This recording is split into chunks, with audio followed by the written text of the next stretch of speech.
Existe hoje no Brasil, na literatura brasileira, um movimento em torno dos três grandes gêneros populares que eu considero que são a ficção científica, o horror e a fantasia. Existe um movimento não tanto de autores, mas de editoras que estão trabalhando esses gêneros. São principalmente editoras de São Paulo, voltadas para um público paulista, mas algumas já crescendo e atingindo, chegando muito bem, inclusive, nas livrarias da Zona Sul do Rio de Janeiro e em algumas livrarias grandes das grandes redes do resto do Brasil. Então eu citaria a Devir de São Paulo, que é uma editora muito especializada em quadrinhos e games e que está publicando literatura de ficção científica, e fantasia e horror também. Está se expandindo muito e, inclusive, começando a publicar autores brasileiros.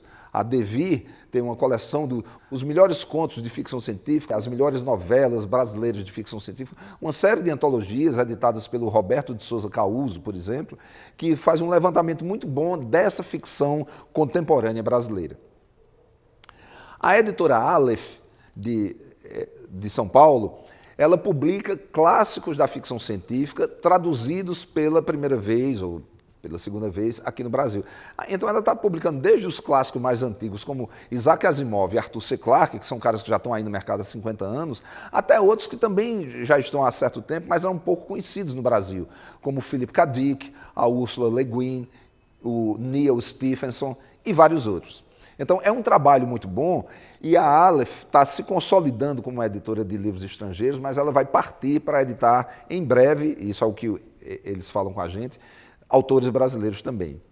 E tem editoras menores, são muitas, mas eu citaria principalmente a editora Draco, a editora Terracota, a editora Não de Porto Alegre, a editora Tarja, do Richard Diegues, lá de São Paulo.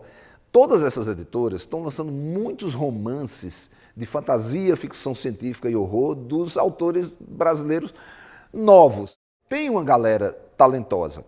Assim, e tem alguns caras que estão fazendo muito sucesso. Esse é o fenômeno que eu acho interessante em termos de mercado. Nós temos o André Bianco, que escreve histórias de vampiro. Nós temos o Eduardo Spohr, que escreve contos e romances de fantasia. E mais recentemente, acho que o Rafael Dracon, que está escrevendo histórias de fantasia também. Esse aí está saindo, se eu não me engano, pela Leia. Então, esse pessoal está vendendo na casa das dezenas de milhares de exemplares numa primeira tiragem na editora, o que é uma coisa excelente aqui no Brasil. Então, eu vejo esse movimento que nós talvez ainda não tenhamos os grandes autores, ou esses grandes autores estejam surgindo justamente agora com seus primeiros livros publicados, mas só quem vai dizer se eles são grandes é a voz do coletivo, do consenso nacional daqui a 10 ou 20 anos, e eu acho isso legítimo. Mas a gente está tendo um movimento que, por exemplo, não tinha quando eu comecei a publicar ficção científica. Eu comecei a publicar ficção científica em 1989. E eu tive que recorrer à Rocco como uma grande editora, onde eu, por sorte e por recomendação de amigos, encontrei uma editora como a Vivian Wyler, que conseguiu publicar os meus livros lá. Se na época que eu comecei a publicar, mais de 20 anos atrás, existissem editoras como essas, Tarja, Draco, Não, Aleph, Devir, Terracota e assim por diante, eu teria me profissionalizado como escritor de ficção científica, o que não aconteceu. Meu romance é um romance meio de fantasia, chamado A Máquina Voadora. Ele se passa na Península Ibérica por volta de 1300, 1400 e alguma coisa, e conta a história de uns caras que, com a tecnologia daquela época, tentaram construir uma máquina voadora, que seria uma espécie de asa delta. Resulta nisso no fim da narrativa. A máquina voadora, para mim, é o símbolo, num certo sentido, da conquista do espaço, da ficção científica. Essa máquina voadora pode ser uma asa delta, ela pode ser um balão, ela pode ser o 14 bis de Santos Dumont, ela pode ser um Boeing, pode ser um foguete, uma bala de canhão e a Enterprise lá do Star Trek. É o símbolo de um microcosmo da sociedade humana partindo rumo ao desconhecido, partindo ousadamente para um lugar onde ninguém nunca foi. Entende? E isso é um dos símbolos da ficção científica, que torna a ficção científica tão fascinante para a galera jovem. depois de muito pensar no porquê não temos uma grande literatura fantástica no Brasil, eu sempre imaginei o seguinte: a realidade brasileira é muito rica, variada e, além de variada, contraditória. Quer dizer, não simplesmente duas coisas diferentes lado a lado, mas uma parece estar negando a existência da outra. Tem aquela frase, aquele verso do Drummond, que eu acho maravilhoso, do mineiro rural perdido no Rio, que ele diz assim: no elevador penso na roça penso no elevador. O sujeito não se sente em casa em lugar nenhum. Quando ele está aqui no elevador, está com saudade lá da roça de Itabira. Quando ele volta para Itabira, ele diz: gente, eu moro em Copacabana, não tem nada que está aqui, entende? Então, isso é, para mim, a cara do brasileiro, a dificuldade de enfeixar numa única fórmula, num único conceito unificador, todas essas realidades diferentes. Então, o brasileiro, a cultura brasileira e dentro disso a literatura, ainda está num processo muito fervilhante de entender e enxergar o Brasil. Então, quando você chegar assim, com essa proposta de outros mundos, universos paralelos, outras realidades, o cara diz: calma, amigo, eu acabei de chegar aqui, a gente está conhecendo a sala de visitas, eu sei que a casa tem 99 quartos, o Brasil é isso. Entende? Mas a gente está querendo chegar a um acordo sobre o que é isso, para depois enxergar os outros Brasis, o Brasil misterioso, o Brasil oculto, o Brasil mágico, o Brasil místico e assim por diante. Então acho que existe essa coisa. Segunda coisa é que nós sofremos de uma maneira muito particular a influência dessa cultura cartesiana das elites europeias, que vieram para cá para explicar, catalogar, definir, viajar, desenhar, depois fotografar, levar para o museu e tal, e tal, e tal. Então nós temos um pouco essa mentalidade catalográfica. Então, já que não entendemos a realidade brasileira, vamos documentar a realidade brasileira. Vamos fazer o ciclo da cana-de-açúcar, o ciclo do cacau, o ciclo do couro, o ciclo dos jangadeiros, o ciclo dos índios e assim por diante. Então toda a nossa ficção, literatura de ficção, foi se voltando para esses, vamos chamar de ciclos regionais, como a gente diz no cinema, né? De ciclos temáticos regionais. E, finalmente, a literatura urbana. Quando alguém chega com uma obra muito quebradora de parâmetros, é muito bom porque, nesse sentido, você começa a ver um Brasil novo através daquela pessoa. Jorge Amado, por exemplo. Quando Jorge Amado surgiu, era um Brasil novo, aquele Brasil descontraído, irreverente, meio salafrário, meio sensual, meio brincalhão, dionisíaco, hedonista pra caramba, a alegria de viver, tal, as mulatas, a Bahia, aquela coisa. Então, isso foi uma injeção nova num Brasil que tinha meio que vergonha de ser brasileiro e queria ser parisiense ou lisboeta ou sei lá o quê. Então isso foi uma coisa muito boa, mas aí todo mundo começou a imitar Jorge Amado. Um monte de escritores querendo ser o Jorge Amado II.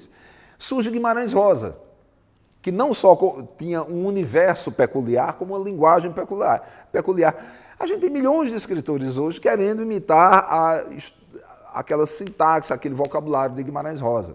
Aí surge Rubem Fonseca, um romance policial cruel, cínico, sarcástico, frio, gelado, assim como uma cobra. Entende? Isso, meu amigo, é a realidade urbana do Rio de Janeiro. Rubem Fonseca descrevendo aquele centro do Rio de Janeiro, quando as pessoas dizem para mim: ah, você está esse tempo todo no Rio. O que é o Rio para você? Ipanema, Copacabana ou Leblon? Eu digo, nada disso. O Rio de Janeiro, para mim, é a Avenida Rio Branco, às 4 horas da tarde e suas transversais. Isso é o meu Rio, é o Rio que eu gosto. E é, em grande parte, o Rio de Rubem Fonseca.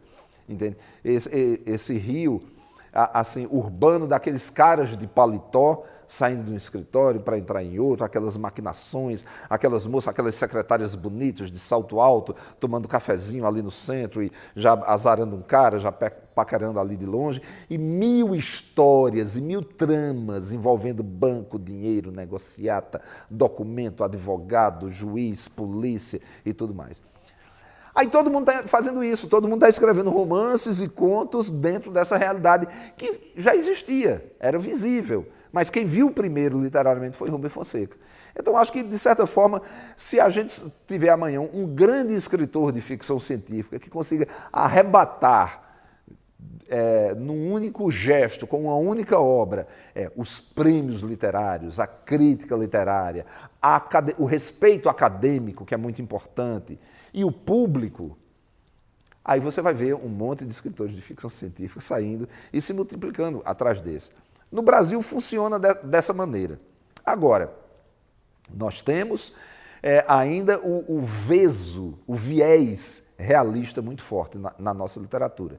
E isso ainda pesa muito por uma influência, e eu vejo também o que as nossas editoras sempre gostaram de publicar. Sempre gostaram de publicar o romance realista norte-americano, o romance realista europeu e assim por diante.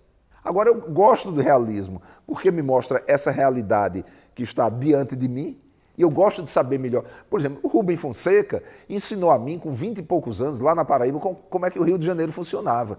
Eu dizia, gente, eu pensava que o Rio de Janeiro era praia, futebol, roda de samba, a mulata, o carnaval, aquela coisa alegre, Banda de Ipanema, Leila Diniz. Isso era o Rio de Janeiro para mim, com 20 e poucos anos, sonhando em um dia morar no Rio, lá na Paraíba. Quando eu comecei a ler Rubem Fonseca, eu digo, gente, o bicho pega. Aquilo ali é pior do que Chicago, pelo amor de Deus. E isso é bonito para a literatura fazer, revelar essas camadas ocultas e tudo mais. A literatura realista nos dá isso. E a boa literatura fantástica nos dá isso, porque ela tem que vir embebida de realidade também, e mais um pouco. Por uma espécie assim, de acordo tácito com o leitor e talvez mais com o editor. Ele diz assim, eu não vou transpor esse limite. Para que as pessoas digam assim, pô, fulano escreveu uma coisa que não pode acontecer. Uma pessoa estava morta e reviveu.